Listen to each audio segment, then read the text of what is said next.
고려 시대를 살던 앞을 보지 못하는 사람의 삶은 어떠했을까? 오늘 본문이 맹인 거지에 대한 이야기예요. 지금은 장애가 있다라고 한다면 점자라든지 혹은 바닥에 표시가 있어서 도움을 받을 수 있지만 그 2000년 고대 시대 때 눈을 보지 못했던 사람의 삶은 도대체 어떠했을까? 그에게 어떠한 소망이 있었을까라는 생각을 하게 되더라고요. 사회적 고립이 되었을 거예요. 그리고 멸시를 받았을 겁니다. 자신 스스로조차 아무 소망도 발견할 수 없을 거예요. 나는 이렇게 바닥에 앉아서 구걸하면서 손을 뻗어서 빌어먹으면서 평생 살다 하루하루 연명하다 죽어야겠구나, 이런 마음을 가졌을지 않았을까 생각하게 됩니다. 그런데 이러한 하루하루 살기 위해서 연명하기 위해서 구걸했던 이 거지 맹인에게 어느 날 한 사건이 찾아와요.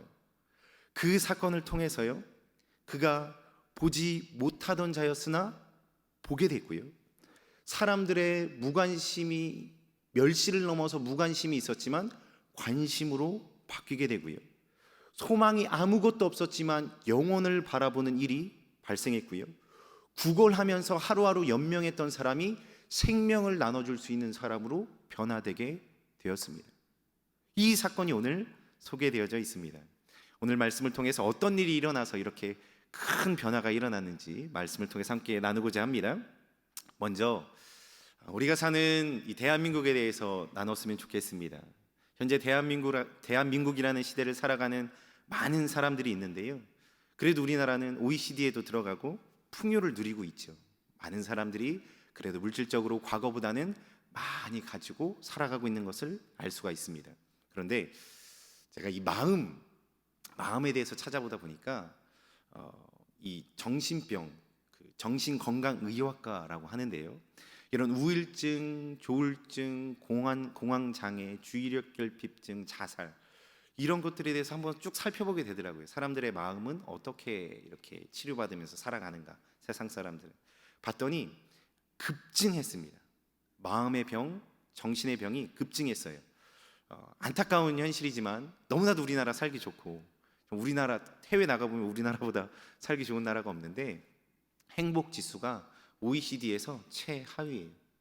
자살률은 10,000명당 23명이 넘어서 1위입니다.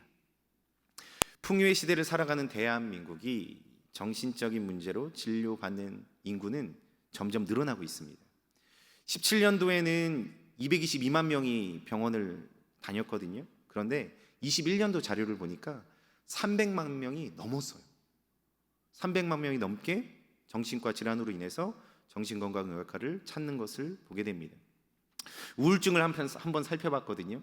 10대가 70%가 증가했어요. 3만 명 조금 안 됐는데 5만 7천 명 정도로 늘어났습니다. 문제는 20대예요. 20대가 17년도에는 7만 8천 명이었는데 21년대는 17만 7천 명으로 2배 이상 127%나 폭증했습니다. 30대는요 8만 명에서 14만 명으로 70%나 늘었어요. 그 위의 세대도 다 7%, 8%씩 다 늘었습니다.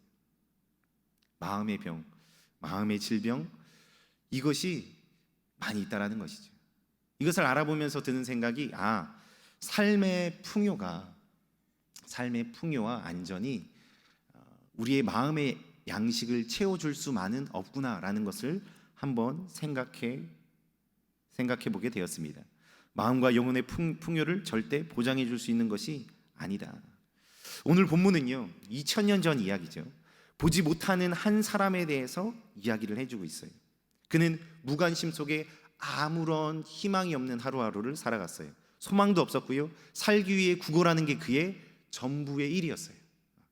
그가 오늘 일해야겠다 이런 개념이 없이요, 누군가의 손에 이끌려서 가서 그냥 구걸하는 것이 그의 유일한 일이라는 것이죠. 이 사람을 한번 우리가 생각해 봅시다. 무관심 속에 살고 소망도 없으며 살기 위해서 생명을 하루하루 연명하기 위해서 구걸했던 그 사람의 마음은 어떠했을까요? 우울증, 그리고 낙심, 좌절, 절망, 이러한 마음이 가득했었을 거예요. 지금 대한민국의 현실과 같이, 대한민국의 현실과 같이 이 맹인 거지에게도 아무런 소망도 발견할 수 없었습니다. 이 사람은 사람들이 많이 지나다닌 골목에서 자리를 이렇게 펴고선 누군가의 의지를 받고 갔겠죠. 누군가의 도움을 받아서 자리에 이렇게 앉아요. 자리에 앉아서 고개를 푹 숙이고 도와주세요 라고 하는 것이 그의 전부인 삶이었습니다.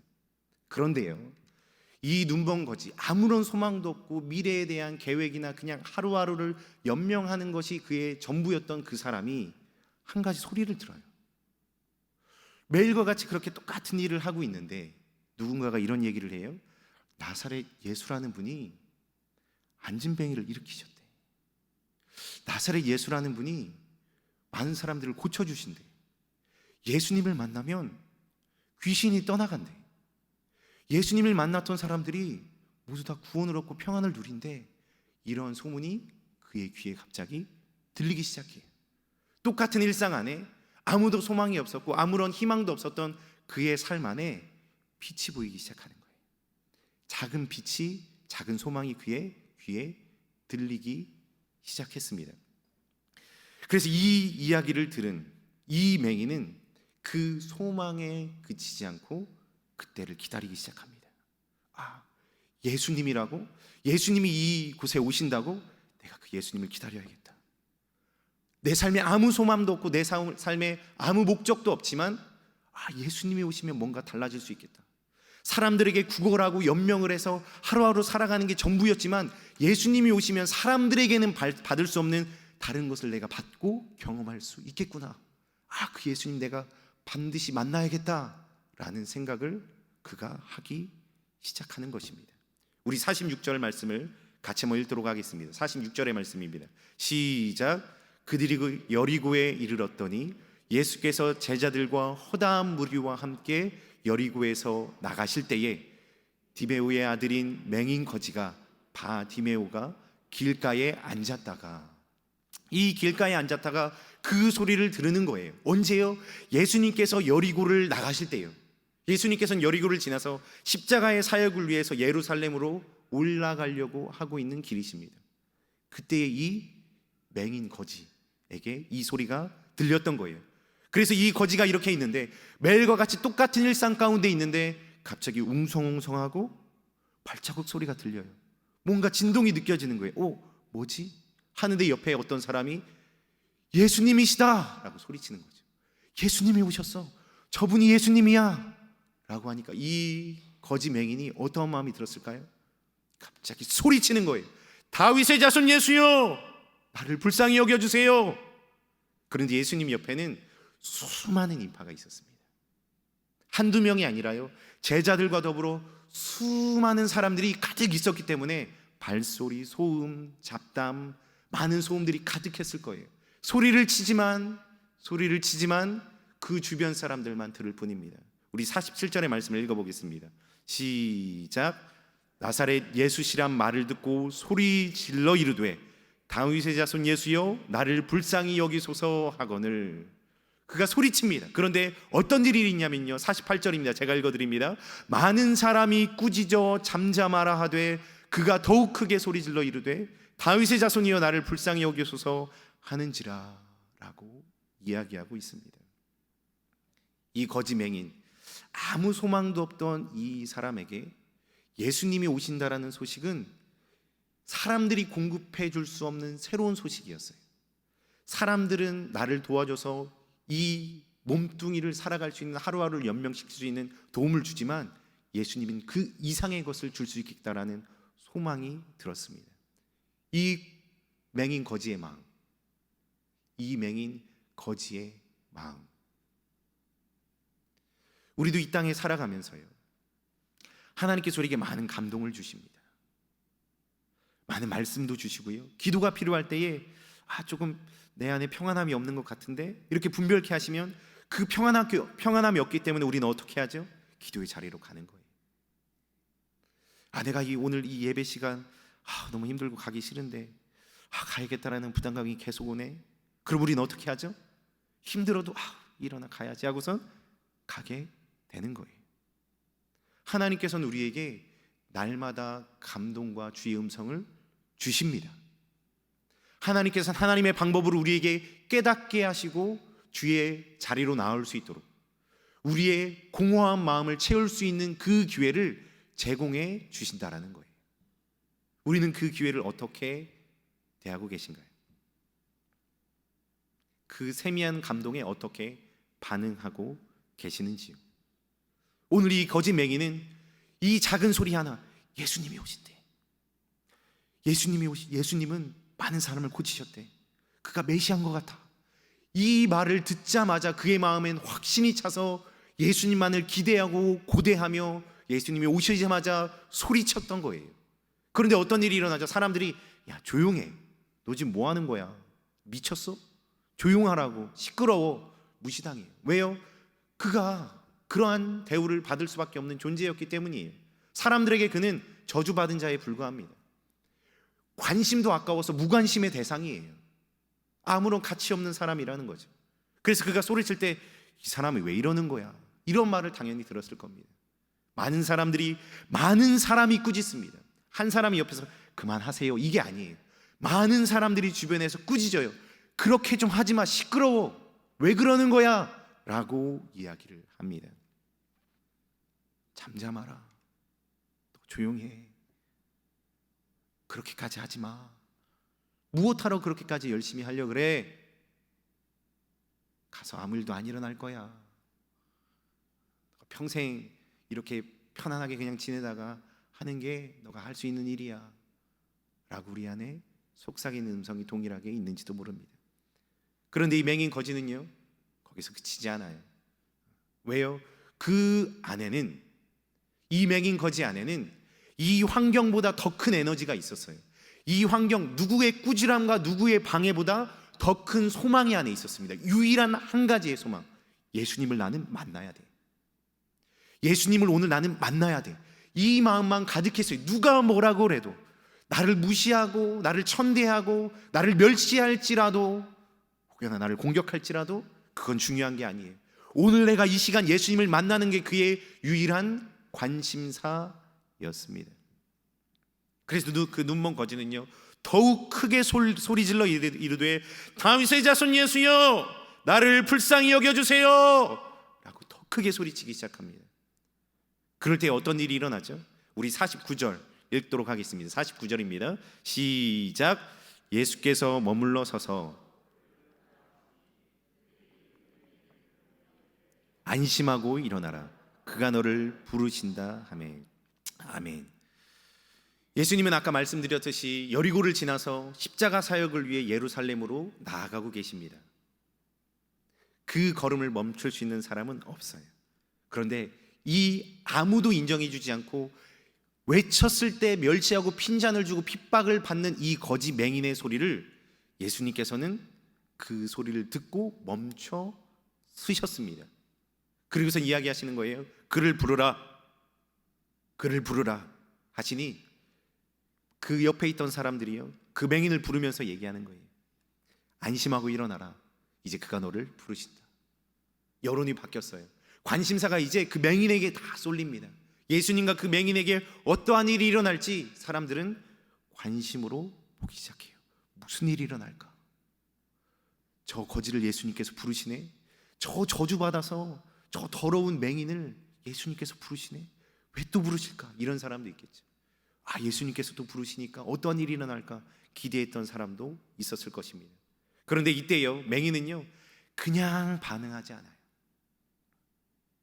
그냥 이제 예수님께서 나를 부르신다고, 그래 일어나서 가야지, 주섬주섬해서 이렇게 일어나서 이렇게 가지 않아요. 제가 읽어드립니다. 50절입니다. 맹인이 겉옷을 내버리고 뛰어 일어나 예수께 나오거늘. 맹인이 겉옷을 내버리고 뛰어 일어나 예수께 나오거늘. 팔레스타인 지역은 일교차가 되게 큽니다. 그래서 그 겉옷이 저녁에는 이불이 돼요. 추울 때는 이불이 되고 더울 때는 햇빛 가리기가 되고, 쉽게 말해서 그의 집이에요. 크게 얘기하면, 조금 확대해서 얘기하면 그에게 겉옷은, 그 맹인 거지에게 겉옷은 집입니다. 집. 그가 살아갈 수 있는 유일한 소망이라는 거예요. 이게 있어야 내가 그래도 조금이나마 안전하게, 이게 있어야 그래도 내가 조금 더 행복하게, 이게 있어야 그래도 내가 하루를 버티며 살아갈 수 있는 유일한 옷입니다. 근데 그것을 어떻게 하죠? 맹인이 그 겉옷을 내버리고 예수님께 나아가는 데에 걸리적거리는 것을 다 버려버려요. 제일 귀중하고 자기 자산이 이룰 텐데 그것을 버려버리고 즉각 뛰어서 일어납니다. 그의 마음이 어떠했는지 알 수가 있어요.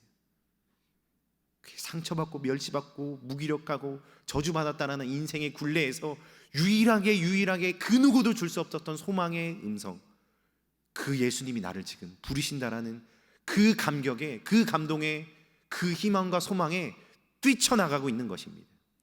그래서 예수님께 나아가지요. 그런데 그가 어떻게 될까요? 예수님께서 물어보시는 거예요. 내게 무엇하여 주기를 원하느냐? 내게 무엇하여 주기를 원하느냐? 맹인이 이르되 선생님이여 보기를 원하나이다. 맹인이 이르되 선생님이여 보기를 원하나이다. 그러니 예수님께서는 다른 말씀을 하세요. 예수께서 이르시되 가라, 내 믿음이 너를 구원하였다. 가라, 내 믿음이 너를 구원하였다. 우리는 2000년대를 살아가고 있습니다. 2023년 풍요의 시대를 살아가고 있죠. 그런데 우리는 삶에 반드시 필요한 것들이 많이 있어요. 그것과 더불어서 어떨 때는요, 우리가 가지고 있는 소유물들이 예수님께 나아가는 것에 방해가 됩니다. 내가 가지고 있는 문제들이 예수님께 나아가는 통로가 되어줘야 되는데 예수님께 나아가는 방해물들이 되어버릴 때가 있다라는 거예요. 나의 마음의 소원이 예수님이 지나가실 때 내가 반드시 순종해서, 예수님이 지나가실 때 내가 반드시 응답해서 주님 앞에 살아가야지 라는 마음으로 살다가도 어떤 근심 걱정거리로 인하여서 그 마음을 잃어버릴 때가 온다라는 것이죠. 이 맹인 거지 바디메오는요, 삶에 반드시 필요한 물건을 내버려버리고 예수님께 나아가는 데에 방해가 되는 것을 가차없이 내어버리고 예수님을 향해서 달려가는 것을 보게 됩니다. 사랑하는 성도님들, 역전을 경험하는 사람은요, 삶의 방향을 완전하고 온전하게 바꾸는 사람이 역전을 경험할 수가 있습니다. 역전은요, 그 방향을 완전히 돌이키는 자에게 주어지는 축복입니다. 세상에서는 공급받을 수 없는, 세상에서 아무리 비려먹고 이 땅에서 살려고, 생명을 유지하려고, 평안을 누리려고 어떻게든 잘 살아보려고 했을 때에 누리는 그것과는 완전히 다른 것이 예수님께 있다라는 것을 우리는 알아야 합니다. 우리의 마음에 가득한 것을 예수님으로 바꾸셔야 되는 줄 믿으시기를 바랍니다. 내 안에 있는, 내 삶에 있는 많은 것들이 주님 앞에 나오는 방해물이 된다면 잠시 다 내려놓고 주님께 나오시기를 예수님의 이름으로 축복합니다. 무엇이 우리의 삶에 그렇게 중요한가요? 예수님께 나아가는데, 더 깊은 자리로 나아가는 데에 방해가 되어지고 있는 것들은 무엇인가요?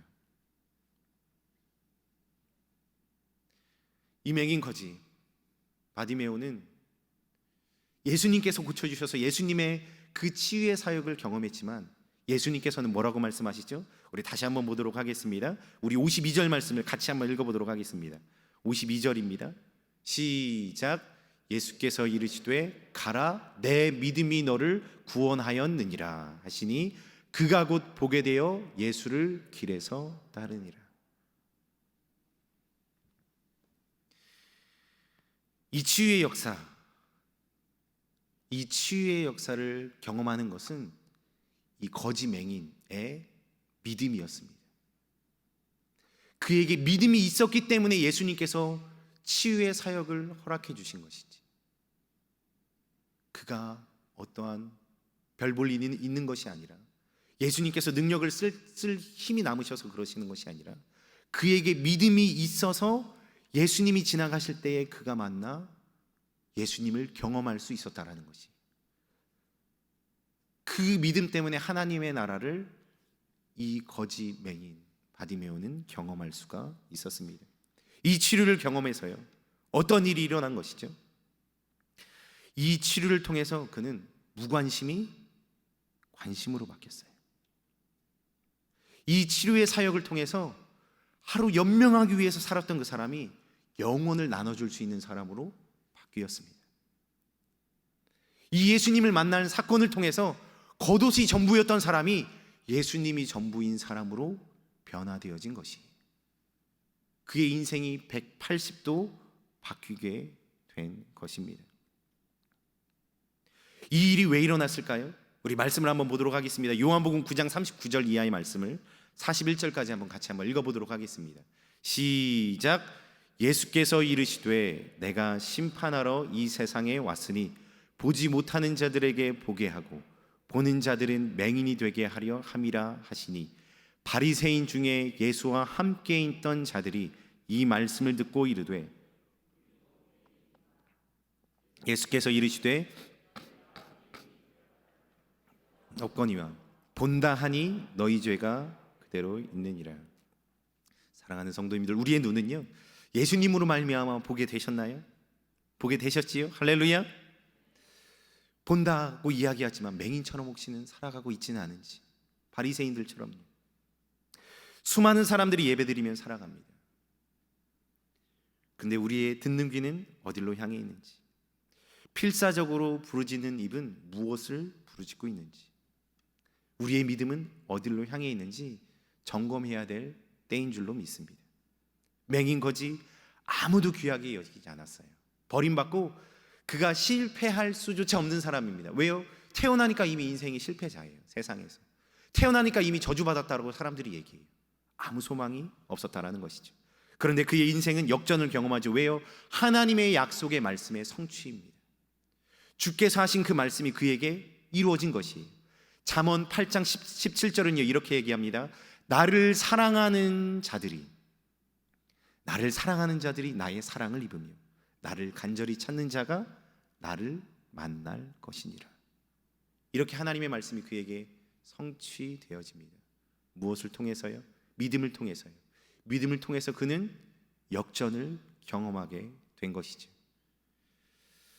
사랑하는 성도님들, 나의 가장 소중한 것을 버려두고 나아갔던 우리 맹인 거지와 같이 작은 음성에도 순종해서 소망하며 그때를 기다린 이 맹인 거지와 같이 수많은 사람들의 방해가 있었음에도 불구하고 더 큰 소리로 이겨내서 예수님께 나아갔던 이 거지 맹인 바디메오와 같이 우리도 오늘 그렇게 주님 앞에 나아가 역전을 경험하시기를 예수님의 이름으로 간절히 축복합니다. 이 메말라가는 이 시대에, 마음이 영혼이 타들어가는 이 시대에 우리가 예수님으로 말미암아 소망을 얻고 충만하게 공급받아서 이 바디메오의 삶이 이제 구걸의 삶이 아니라 생명을 나눠주고 예수님을 따르는 삶이 된 것처럼 우리도 그러한 삶을 살아가시기를 예수 그리스도의 이름으로 간절히 축복합니다.